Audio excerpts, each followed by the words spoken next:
free food, games, and giveaways. Campus organization Category 5 hosted O Sports Day 2020 to recognize Miami's Olympic sports. O sports in general are underappreciated, not just on our campus, but on the majority of college campuses. The big three in football, basketball, and baseball get the majority of student attention on our campus, and I think that's universal. Olympic sports, they deserve the recognition for what they do for the school, and that's pretty much why we do what we do. University of Miami women's soccer player Taylor Shell says she appreciates Category 5 support. And so this event, especially during times of COVID, is nice to show that despite the circumstances, they're always willing to make an effort for us student athletes. Shell says she sometimes feels shadowed by football. This mainly because universities rely heavily on big-ticket teams to generate revenue each year. Football and men's basketball combined make nearly 75% of the money.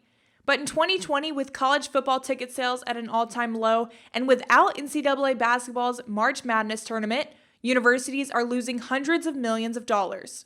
So, in a desperate attempt to stay afloat, Olympic sports are the first to go. On November 5th, Clemson University announced the cutting of their men's track and field program. It was done out of looking at the best long-term interest of our program.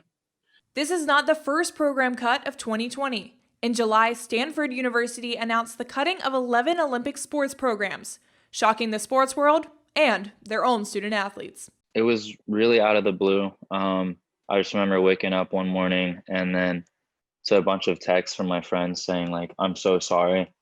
And I had no idea what they were talking about. And then I checked my email and they just said like 11 sports were cut pretty unceremoniously. The loss of a sports team is the loss of much more to the athletes. All these people that you see walking around, whether it's like the athletic facilities or the tutoring rooms, like just cancel them out. Like they're gone. All those friendships, relationships you've been able to create, they're gone. And the transition has been anything but easy.